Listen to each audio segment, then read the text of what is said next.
Ella me abandonó mientras yo luchaba en la UCI para disfrutar de unas vacaciones con sus amigas. Como respuesta, yo le di una lección práctica sobre lo que implica algo que es no reembolsable. Me llamo Andrés, tengo 32 años y soy gerente de proyectos en una de las empresas de construcción comercial más grandes de Chicago. Llevo 11 años en este sector. Empecé a los 21 cargando varillas como cualquier aprendiz sin experiencia, y fui subiendo paso a paso, certificación tras certificación, licencia tras licencia, hasta llegar donde estoy hoy. Gano bastante bien. Mi salario base es de unos $147,000 al año, y con bonos puedo superar los 180,000 en un buen año.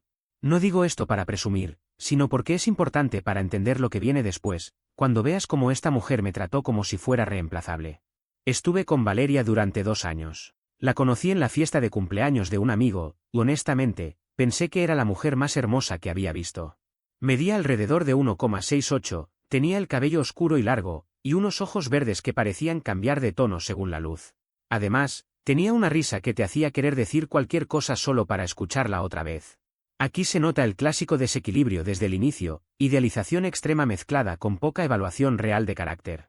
Cuando alguien describe así a otra persona, ya hay una base de dependencia emocional. Es la receta perfecta para ignorar señales de alerta evidentes. También sugiere que él estaba buscando validación más que una pareja equilibrada.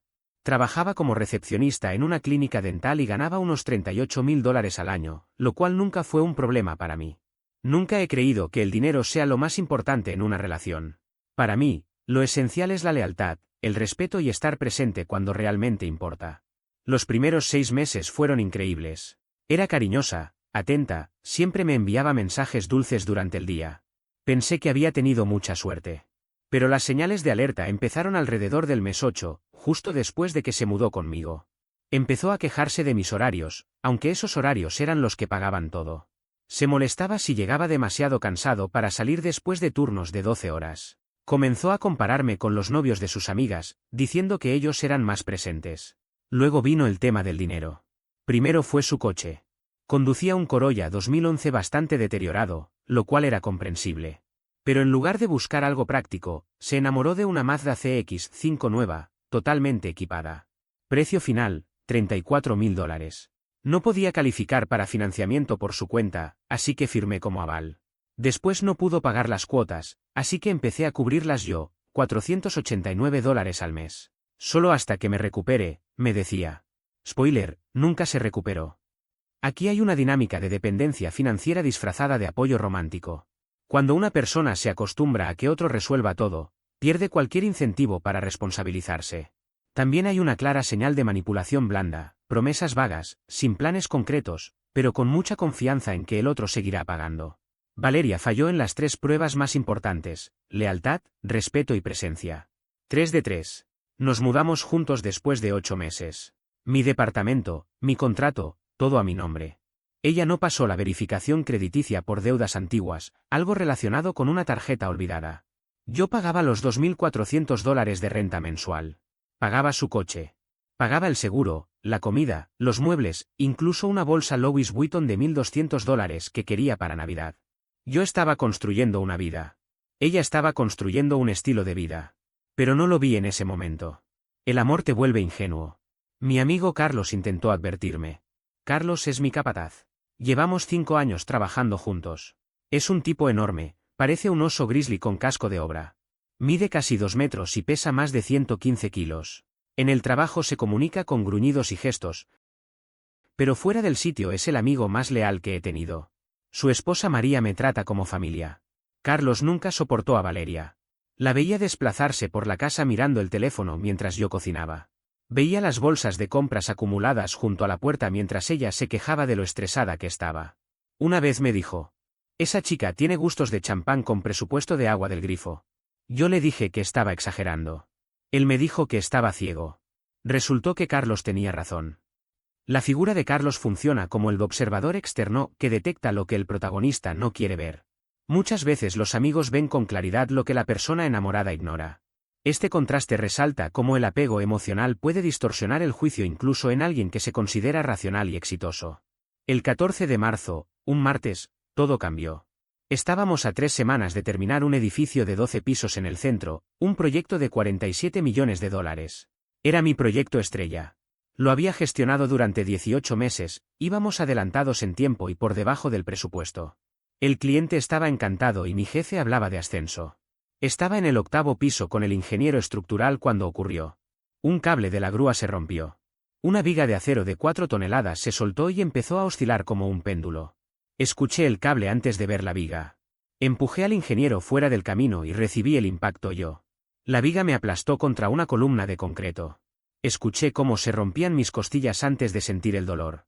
Mi pierna izquierda se dobló en un ángulo imposible. Recuerdo mirar hacia abajo y ver el hueso. Después, perdí el conocimiento. Desperté en la UCI del Northwestern Memorial. Tenía tubos por todas partes, drenaje en el pecho, varias vías intravenosas y un yeso que iba desde los dedos del pie hasta la cadera.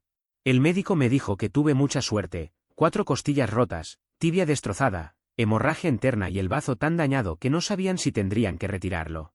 Valeria apareció unas 4 horas después de que salí de cirugía. Llevaba un vestido floral de verano, de esos que usas para un brunch, no para ver a tu pareja conectada a máquinas. Se sentó en la silla de plástico junto a mi cama y pasó 20 minutos mirando su teléfono antes de mirarme siquiera. Cuando habló, su voz tenía ese tono impaciente, como si tuviera algo más importante que hacer. Si vas a estar durmiendo todo el tiempo, Andrés, mejor voy a ser útil en otro lugar. Intenté incorporarme, pero las costillas rotas me hicieron ver todo blanco. Volví a caer sobre la cama, agarrando la barandilla metálica con los nudillos blancos. ¿Útil? Logré decir con la garganta destrozada por el tubo de intubación. Estoy en la UCI. Tengo un tubo en el pecho. Ni siquiera saben si me van a quitar el bazo. Y eso es terrible, amor. De verdad, dijo, alisando su vestido. Pero Camila está destrozada. ¿Sabes cómo se pone cuando está sola? Lleva 3 días llorando desde que Rodrigo la dejó. Necesita este viaje. Necesitamos este viaje. ¿Un viaje? Repetí, aturdido por la morfina, pero con la ira atravesando todo. ¿Te vas a cabo hoy? No es solo un viaje, Andrés. Es un retiro de salud mental. Pagamos $3.000 cada una. ¿No es reembolsable? ¿Sabes cuánto dinero es eso? Gano eso en una semana, respondí, jadeando. Yo pago la renta. Pago tu coche. Y estás preocupada por 3.000 mientras estoy aquí conectado a un tubo en el pecho. Ella puso los ojos en blanco, literalmente. No lo hagas sobre dinero. Eso es muy bajo. Esto es lealtad. Camila ha estado conmigo en todo. No puedo abandonarla porque tú tuviste un accidente. ¿Un accidente? Respondí. Una viga de acero me aplastó contra una pared. No me tropecé con una acera. Lo sé, dijo, levantando las manos. Y ya estuve aquí 4 horas. Me traje tu cargador, dije mientras dejaba la mochila sobre la silla del hospital. Hablé con el médico. Dice que estás estable. Y estable significa que estás bien. Solo tienes que quedarte aquí y sanar. No puedo reparar tus huesos mirándote. Ella revisó su teléfono. Un mensaje apareció en la pantalla. Seguramente Camila ya estaba esperándola en el Uber que la llevaría al aeropuerto. Entonces adoptó ese tono suave, casi artificial, como el que usaba cuando quería algo. Volveré en 5 días, dijo, con una sonrisa que no llegaba a los ojos. Nada más. Menos de una semana. Para cuando regrese, seguramente ya te habrán dado de alta y podremos ver películas en casa. Tomó su bolso, un Louis Vuitton que había pagado con mi dinero. Ajustó la correa sobre su hombro y miró el reloj. Tengo que irme. El vuelo sale en 3 horas y el control de seguridad siempre es un caos. Se inclinó y me besó la frente. Sus labios estaban secos, fríos, sin emoción. Un gesto mecánico. No seas dramático, Andrés. Eres un hombre grande, fuerte. Vas a estar bien. Tomó su bolso y salió de la habitación. No miró atrás. No dudó. La puerta se cerró con un siseo, y el silencio que quedó fue más pesado que las 4 toneladas de acero que me habían aplastado. La frialdad aquí es brutal y revela una desconexión emocional profunda. No es solo egoísmo, es una incapacidad de empatía en un momento crítico. Para alguien así, la relación es utilitaria, mientras no interfiera con su comodidad, existe, cuando estorba, se descarta sin culpa. Este tipo de comportamiento suele dejar cicatrices psicológicas más profundas que el trauma físico. Ahí estaba yo, con 32 años, gerente de proyectos, alguien que había diseñado estructuras destinadas a durar un siglo.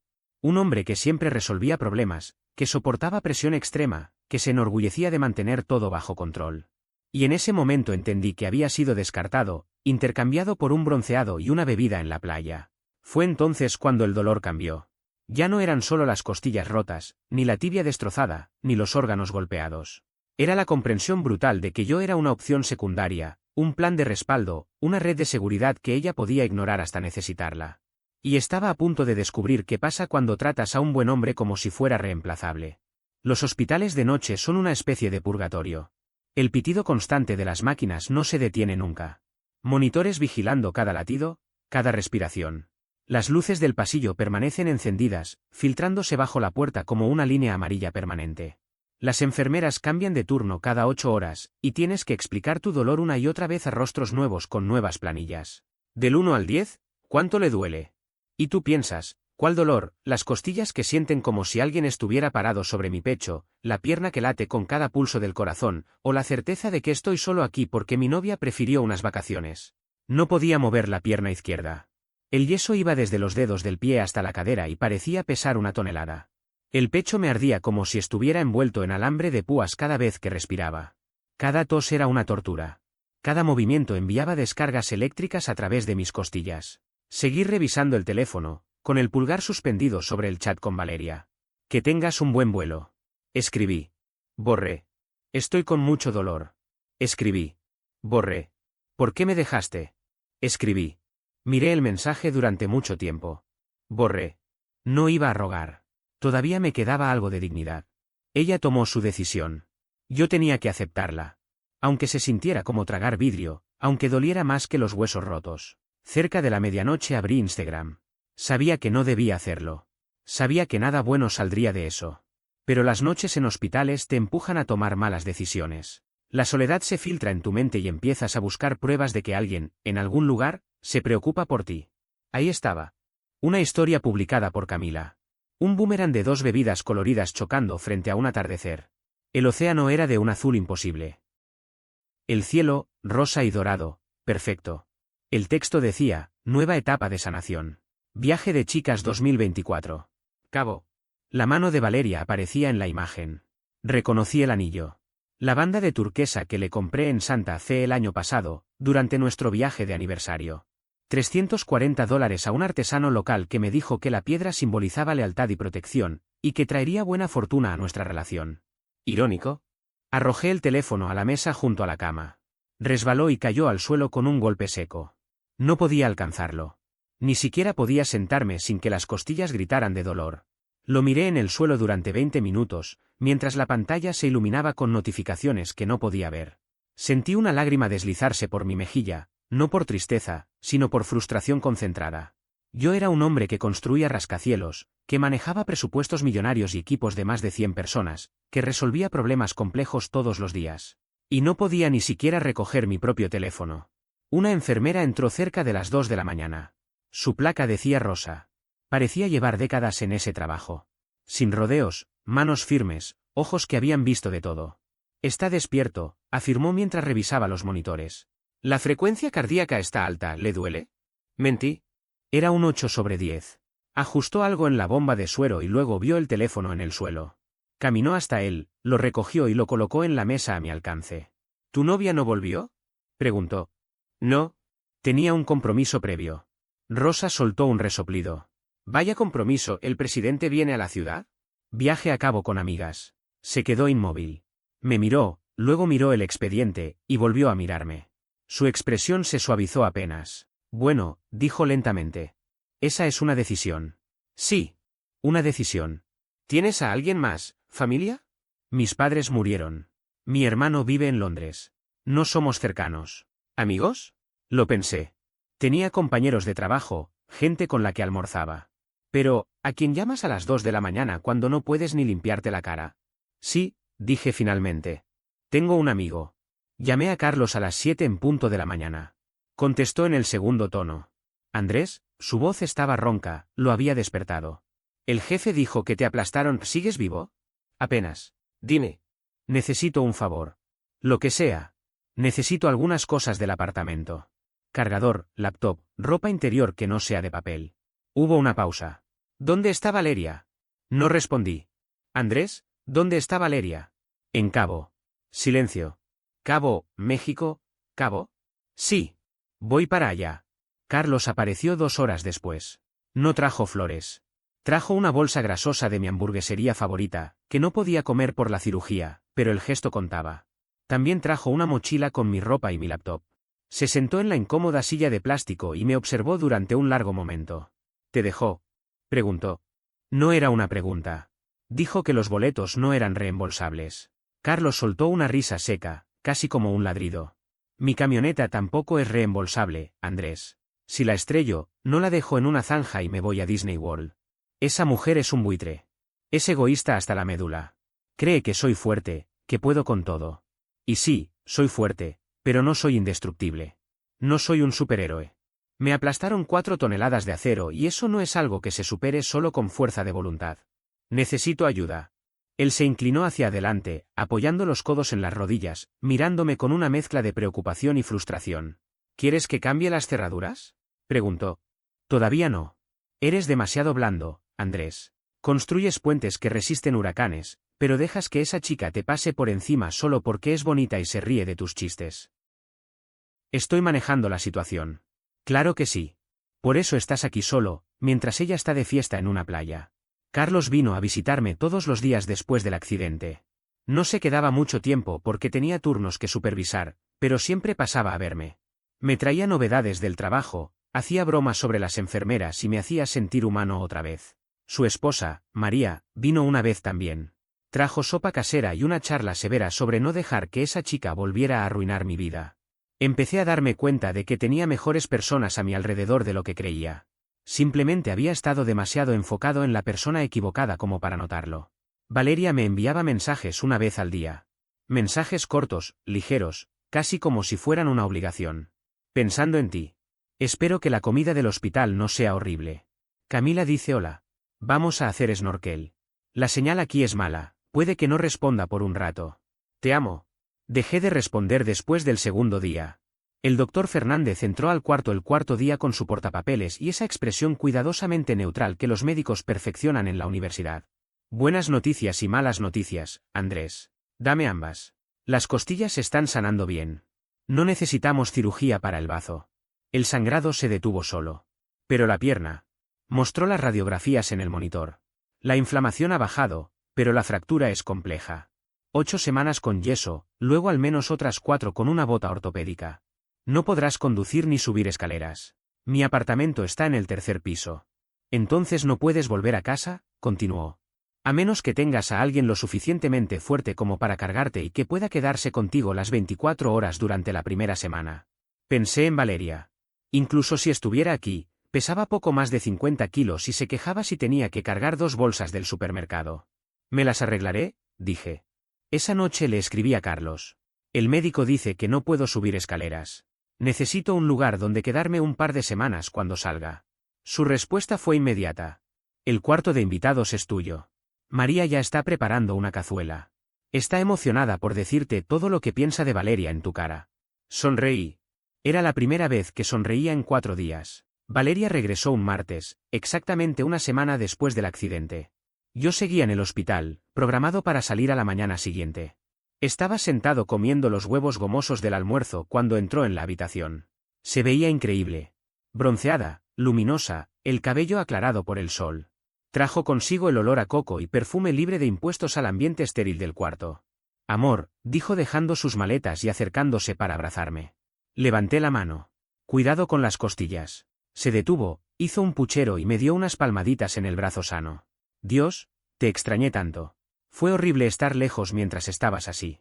Se veía terrible en Instagram. Ese catamarán se veía agotador, respondí sin emoción. Se tensó. Intentaba sacar lo mejor de una situación mala. Camila necesitaba animarse. ¿Camila está bien? ¿Sobrevivió al trauma de estar soltera una semana? No tienes que ser sarcástico. ¿Difícil para ti? ¿Por qué no llamaste? Mandaste 3 mensajes en 6 días. La señal era mala. Subiste 14 historias. La señal parecía perfecta para subir vídeos en 4K haciendo parasailing. Se cruzó de brazos, mostrando las marcas de bronceado. Está bien, vas a ponerte así. Entiendo. Estás irritable. Has estado encerrado, pero ya estoy aquí. Estoy lista para cuidarte. Mañana me dan el alta. Genial. Te llevo a casa. Compré velas aromáticas para quitar el olor a hospital de tu ropa. No voy a casa. Se quedó en silencio. ¿Qué? No puedo subir escaleras. Y tú no puedes cargarme ni una maleta, mucho menos a un hombre adulto. No puedo quedarme allí. ¿Entonces a dónde vas? A casa de Carlos. Tiene una habitación en el primer piso. ¿Carlos? ¿Tu amigo peludo del trabajo? ¿Vas a quedarte con él en vez de conmigo? Se lo pedí. Tú estabas en México. Pero ya regresé. Podemos arreglarlo. Podemos ir a un hotel. ¿Quién paga el hotel, Valeria? Parpadeó. Bueno, tenemos ahorros. Yo tengo ahorros. Tú tienes un bronceado. Su rostro se puso rojo. ¿Por qué estás siendo tan cruel? Vine directo del aeropuerto. Ni siquiera fui a casa a ducharme. ¿Quieres una medalla? Me moví, el dolor de la pierna se intensificó, pero seguí. Aquí el cambio de poder es evidente, la idealización se rompe y aparece el resentimiento acumulado. La crueldad es una reacción defensiva después de sentirse usado y abandonado. También se ve como el dinero, antes minimizado, se convierte en símbolo de control y resentimiento. Este momento marca el punto en que la relación deja de ser emocional y pasa a ser una confrontación de roles y deudas emocionales. Me dejaste, Valeria. Estaba sangrando internamente. No sabían si iba a conservar el bazo. Y tú te fuiste de fiesta porque no querías perder $3.000. Hiciste las cuentas. Me miraste en esta cama, miraste el dinero y elegiste el dinero. Eso no es justo. Fue un tema de salud mental. Deja de decir eso, exploté. Mi voz se quebró. No fue salud mental. Fue egoísmo. Me mostraste exactamente dónde estoy en tu lista de prioridades. Estoy debajo de Camila, debajo de unas vacaciones, debajo de Instagram y definitivamente debajo de $3.000. Te amo, dijo, con lágrimas instantáneas. Era buena en eso. Ya la había visto llorar así para evitar una multa de estacionamiento. Cometí un error. Lo siento. No me castigues por eso. No te estoy castigando, dije en voz baja. Te estoy despidiendo. Este momento es una inversión completa de roles. Él deja de justificarse y asume una posición de autoridad emocional. La palabra despidiendo transforma la relación en algo transaccional, como si ella hubiera fallado en un puesto. Es una ruptura fría, pero también una forma de recuperar control después de sentirse explotado. El cuarto quedó en silencio, solo interrumpido por el pitido constante del monitor cardíaco. ¿Qué? Susurró. Se acabó, Valeria. Nosotros se acabó. Mañana Carlos viene a buscarme.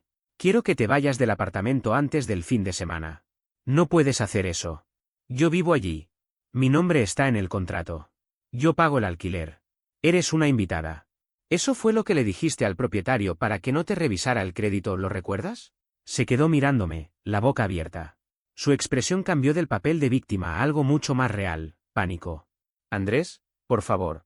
Estás exagerando. Esto es el trauma hablando. Hablemos cuando estés en casa y te sientas mejor. No. Ya terminé de hablar. Vete a casa de Camila. Le apoyaste durante su ruptura, que ahora ella te apoye a ti. Vive en un estudio, ¿verdad? No hay espacio para ti aquí. Eso suena a tu problema o al de alguien más, pero definitivamente ya no es el mío. Eres un insensible, dijo Valeria con la voz quebrada. Soy un hombre que por fin despertó, respondí sin mirarla. Me quedé mirando el techo, el mismo techo que había observado durante horas desde que se fue hace 7 días. Esa imagen se había convertido en mi refugio, en mi forma de no enfrentarla directamente. Sal de aquí, Valeria. Ella permaneció quieta durante 1 o 2 minutos, pasando por todas las emociones posibles, rabia, tristeza, incredulidad, negociación. Esperaba que cediera, que me disculpara, que dijera que no hablaba en serio. Pero no lo hice. Seguí mirando el techo, en silencio. Finalmente tomó sus maletas. Te vas a arrepentir, dijo desde la puerta. Vas a darte cuenta de que tiraste 2 años por un solo error. Me di cuenta de que desperdicié 2 años con un error, respondí con calma. Adiós, Valeria. Salió furiosa y la puerta se cerró con un silbido seco. Por primera vez desde el accidente, respiré profundamente sin sentir dolor en el pecho. La calma con la que responde aquí no es frialdad natural, es agotamiento emocional total.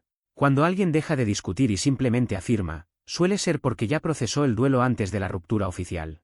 Para ella, la relación termina ese día, para él, había terminado mucho antes. Las 6 semanas siguientes fueron duras, pero reales. Me quedé en la casa de Carlos. Su hogar era una casa sencilla de una sola planta en los suburbios. Nada lujoso, pero acogedor. Carlos y María llevaban 12 años casados. No tenían hijos, solo 2 perros, Chunk y Brutus, que inmediatamente me adoptaron como su humano favorito. La habitación de invitados estaba en el primer piso, con baño propio y una ventana que daba al patio trasero. María había cambiado las sábanas, colocado un ambientador y hasta puso un televisor sobre la cómoda para que pudiera mirar algo más que el techo. La primera semana fue difícil. Necesitaba ayuda para todo, levantarme de la cama, ir al baño, vestirme. Carlos pidió vacaciones sin que nadie se lo pidiera. María manejaba la casa como si fuera una operación militar, horarios de comida, medicamentos, terapia física, ejercicios. Incluso imprimió un cuadro y lo pegó en el refrigerador. «Eres peor que un paciente», le dije una vez. «Eres una carcelera». «Las carceleras obtienen resultados», respondió. «¿Quieres volver a caminar o no?» Carlos y yo pasábamos las noches viendo deportes y jugando cartas, sobre todo póker, con apuestas ridículas. Se burlaba de mi torpe uso de las muletas, de cómo la bata del hospital me quedaba mejor que mi ropa habitual, y de que por fin había desarrollado carácter, aunque mi columna real estuviera sostenida con fe e ibuprofeno. Perdí unos $14 en esas 6 semanas. La peor inversión de mi vida, pero también la mejor. La empresa también se portó increíble. El seguro por incapacidad se activó de inmediato, $4,800 mensuales mientras me recuperaba. Además, mantuvieron mi puesto y, en el papel, me promovieron para que regresara con un mejor título y un aumento del 15%. Mi jefe me llamaba una vez por semana para saber cómo estaba. Decía que el sitio no era lo mismo sin mí. Los compañeros del equipo hicieron una colecta y me dieron una tarjeta firmada por todos con $600 en efectivo. Intenté rechazarlo, pero Carlos me dijo: «Toma el dinero. Salvaste la vida de Héctor. Ese ingeniero estaría muerto si no lo hubieras empujado». Nunca lo había pensado así, pero acepté. «Casi morir en el trabajo tiene sus ventajas», dijo Carlos con ironía. Valeria intentó contactarme. Sus mensajes pasaron de simples textos a largos ensayos llenos de excusas, justificaciones y peticiones absurdas. «Te extraño. Estoy durmiendo en el sofá de Camila y me duele la espalda. ¿Podemos tomar un café? Prometo devolverte el dinero del viaje. Estás siendo irracional. Todos piensan eso. Hablé con tu compañero Dave. Dice que estás diferente, frío. Bloqueé su número al tercer día. También la bloqueé en Instagram y Facebook. Bloqueé a Camila también, por si acaso. Quería un corte limpio, sin oportunidades para que volviera con miradas tristes y promesas vacías. Aquí se ve una transición sana, cortar contacto total. Mucha gente mantiene puertas abiertas por nostalgia o culpa, y eso perpetúa ciclos tóxicos. El bloqueo no es inmadurez, es higiene emocional. También muestra que él ya no busca validación ni explicaciones, quiere paz, no cierre romántico. Pero no se rindió. 2 semanas después recibí un mensaje de un número desconocido. «Soy la hermana de Valeria. Está pasando por un momento muy difícil. Deberías hablar con ella». Bloqueé ese número también. Luego llegaron correos electrónicos, largos, dramáticos, hablando de cómo la estaba castigando por un solo error, de cómo 2 años debían significar algo. De todo lo que había sacrificado por estar conmigo. Los guardé en una carpeta llamada Evidencia, por si alguna vez necesitaba una orden de restricción. Nunca respondí ninguno. Un mes después del accidente volví al departamento. Carlos condujo. Trajo a 2 tipos del equipo, Luis y José, 2 hombres grandes que me debían favores. Yo seguía con muletas, no podía cargar nada, pero quería estar allí.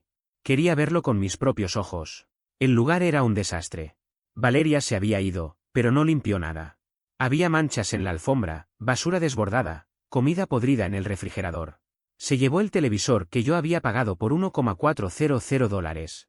También se llevó la cafetera y las buenas sábanas, dejándolas baratas. «Con clase», dijo Carlos mirando el espacio vacío en la pared donde estaba el televisor de 65 pulgadas. «Que se lo quede», respondí apoyado en las muletas. «Considéralo un paquete de indemnización». Encontré una nota en la encimera de la cocina, escrita con su cursiva dramática. «Espero que seas feliz. Arruinaste todo porque no soportas que yo tenga una vida. Vas a morir solo, Andrés». La arrugué, la rompí en 2 y la tiré a la basura con el resto de los desechos que dejó.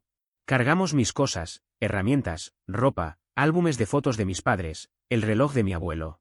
Todo lo importante cabía en la parte trasera del camión de Carlos. Llamé al propietario esa misma tarde y le dije que no renovaría el contrato. Me preguntó si quería recuperar el depósito a pesar de los daños. «¿Qué daños?», pregunté. Hubo una pausa. «Hay manchas en la alfombra y la puerta del baño tiene un agujero. Parece que alguien la golpeó». Me reí por primera vez en semanas. «Quédate con el depósito. No quiero tratar con ella». «Decisión inteligente», respondió. 2 meses después compré una casa. Pequeña, fuera de la ciudad, de una sola planta. Esa era la condición principal. No quería volver a estar en una situación donde las escaleras determinaran dónde podía dormir. La casa tenía un gran patio, árboles maduros, un garaje para 2 autos y un porche orientado al oeste para ver las puestas de sol. 3 habitaciones, 2 baños. Solo para mí. La compra de la casa no es solo un logro financiero, es una respuesta simbólica al trauma. Evitar escaleras es evitar la vulnerabilidad vivida. Es control convertido en arquitectura. También marca una ruptura con el pasado compartido, cada ladrillo es una frontera contra repetir el mismo patrón. Usé $60.000 de mis ahorros como pago inicial, el 20% de una casa de 300.000. La hipoteca quedó en 1.847 al mes, bastante menos de lo que pagaba por aquel departamento en la ciudad. Por primera vez entendí de verdad lo que significa que una vivienda propia construya patrimonio. Cada cuota no iba al bolsillo de un arrendador, sino al mío. Puse todo a mi nombre, la casa, los servicios, las cuentas bancarias. Aprendí la lección. Nunca más permitiría que alguien tuviera acceso a algo que yo había construido sin habérselo ganado. Mi pierna sanó lento, pero sin retrocesos. 8 semanas con yeso y otras 4 con la bota ortopédica, tal como había anticipado el doctor Fernández. Fui a fisioterapia 3 veces por semana a una clínica cerca de la casa de Carlos. Una terapeuta llamada Paola me exigía como si fuera un instructor militar. El dolor es debilidad saliendo del cuerpo, decía mientras yo hacía elevaciones de pierna con la cara contraída. Y además, tus glúteos están débiles. Eso también lo vamos a corregir. Para el 4.º mes ya caminaba sin muletas. Solo quedaba una leve cojera que, según ella, desaparecería con ejercicio constante. Volví al gimnasio. Nada extremo, pesas ligeras, bicicleta fija, natación cuando la pierna lo toleraba. Nunca había estado en gran forma, siempre estaba demasiado ocupado con el trabajo como para priorizar mi salud. Pero ahora tenía algo que demostrarme, sobre todo a mí mismo. Regresé al trabajo con tareas livianas al principio, escritorio, informes, revisión de cronogramas y planos. Luego volví a las obras, caminando entre los pisos, supervisando avances. La promoción llegó 3 semanas después de reincorporarme, gerente senior de proyectos, con un salario base de 165.000 al año y bonos que podían llevarme por encima de los 200.000 en un buen periodo. Más proyectos, más responsabilidad, más respeto. El equipo me organizó una pequeña celebración. Alguien hizo un pastel que decía, sigue vivo. Apenas. Otro imprimió una imagen de una viga de acero con una X roja encima y la pegó sobre mi escritorio, zona a prueba de vigas. Carlos dio un discurso lleno de insultos sobre mi cocina y mi gusto en mujeres. Todos se rieron. Yo también. Fue perfecto. También me llegaban rumores. Es una industria pequeña y todos conocen a alguien que conoce a alguien. Algunos compañeros me contaban cosas, y otras las veía en redes sociales cuando amigos en común me enviaban capturas con mensajes como, ¿estás viendo esto? O karma. Aunque la tenía bloqueada, la información llegaba igual. Valeria y Camila tuvieron una pelea enorme después de convivir apenas 2 semanas. La energía de retiro espiritual no se tradujo en buena convivencia. Valeria dejaba platos sucios, usaba el champú caro de Camila y esperaba que Camila la mantuviera mientras se recuperaba. Camila resultó no ser tan solidaria cuando tuvo que compartir su espacio y sus cosas. Hubo gritos, una lámpara rota y alguien llamó a seguridad del edificio. A Valeria la expulsaron con aviso de 24 horas. Subió una serie de historias a Instagram hablando de amistades falsas y de cómo la abandonaron cuando más necesitaba apoyo. La ironía pasó completamente desapercibida para ella. Después se fue a casa de su hermana Daniela, que vivía en una casa adosada con su esposo Mauricio y sus 2 hijos. La dejaron quedarse en el sótano durante un mes. Pero Mauricio, que siempre me había parecido un tipo razonable, se cansó cuando la encontró saqueando la despensa a las 2 de la mañana y descubrió que no estaba buscando trabajo. Pasaba 14 horas al día viendo series. Un compañero del trabajo me contó que conocía a Mauricio de una liga de softball. Decía que Valeria no hacía nada, ni siquiera cuidaba a los niños una hora para que Daniela pudiera salir. Mauricio le dio un ultimátum, o él o su hermana. Daniela eligió a su esposo. Decisión inteligente. Lo último que supe es que Valeria estaba con un nuevo tipo que conoció en una aplicación de citas. Un tal Bruno, vendedor, con un bote. Se mudó con él después de 3 semanas de salir. Buena suerte para él. La va a necesitar. 3 meses después de separarnos, le embargaron el auto. El Mazda completamente equipado que tenía que tener. Cuando dejé de pagar la cuota, ella simplemente dejó de pagar. No intentó negociar, no intentó venderlo, ignoró facturas, llamadas y cartas hasta que llegaron y se lo llevaron del garaje del nuevo novio a plena luz del día. Bruno no sabía que ella estaba en bancarrota. Esa conversación debió ser interesante. Cuando me enteré, no sentí nada. Ni satisfacción ni lástima. Nada. Como escuchar que a un desconocido se le descompuso el coche. Ahí supe que realmente había superado todo. Pero hay un detalle que nunca le conté a nadie. Ni siquiera a Carlos. Ocurrió el día que Valeria regresó de Cabo. El día que terminé con ella. Después de que se fue furiosa, Rosa entró a revisar mis signos vitales. Estaba en la estación de enfermería justo afuera de mi habitación. Lo había escuchado todo. Me puso el manguito de presión en el brazo y me miró de una forma distinta. No era lástima. Quizá respeto. El pulso está alto, dijo. Acabo de discutir, respondí. Lo sé, sonrió levemente. Bien por ti. Te acabas de quitar unos 60 kilos de peso muerto. Reí, aunque dolió. Supongo que sí. Rosa revisó el monitor, anotó algo y dudó. Golpeó el portapapeles con el bolígrafo y bajó la voz. ¿Sabes? Cuando ella estuvo aquí el primer día, antes de irse a México, pasó por la estación de enfermería. Yo estaba allí. Sentí un escalofrío. ¿Preguntó por mi pronóstico? Rosa negó lentamente. No. Preguntó por el estacionamiento. Me quedé mirándola. Validamos estacionamiento para familiares directos que visitan a pacientes críticos. Ahorra unos $12 al día. Preguntó si podía tener un pase para toda la semana. Pero ella no iba a estar aquí. Lo sé, dijo con frialdad. Le expliqué que solo validamos los días que visitan. ¿Sabes qué preguntó después? Negué. Si podía llevarse el ticket y sellarlo ella misma cuando regresara, para no pagar el día que viniera a recogerte. Las palabras quedaron suspendidas en el aire. Estaba regateando por $12, continuó Rosa en voz baja. Mientras tú estabas aquí con un tubo en el pecho, ella no estaba preocupada por ti. Estaba preocupada por $12. Cerré los ojos. $12. Estaba dispuesta a dejarme sangrando y solo, pero no a pagar el estacionamiento. Gracias, Rosa, murmuré. No hay problema, cariño. Descansa. Tienes una vida mejor esperándote. Tenía razón. Han pasado 8 meses desde el accidente. El fin de semana pasado me encontré con Valeria en una ferretería. Era la primera vez que la veía desde lo del hospital. Yo estaba comprando madera para construir un cobertizo en el patio trasero de mi casa. Ella estaba allí con Bruno, el tipo del bote. Él se veía agotado, como si llevara días sin dormir. Valeria estaba discutiendo con él porque las pinturas le parecía demasiado feas. Me vio primero. Se quedó inmóvil en medio del pasillo, sosteniendo una lata de imprimante como si el tiempo se hubiera detenido. «Andrés», dijo. Asentí con la cabeza. «Valeria». Bruno nos miró a los dos, confundido. «¿Este es el ex? ¿El que casi muere y aún así me dejó desde la cama del hospital?», dijo ella, lo suficientemente alto como para que las personas del pasillo de al lado escucharan. «Sí, ese es», respondió él, incómodo. No reaccioné.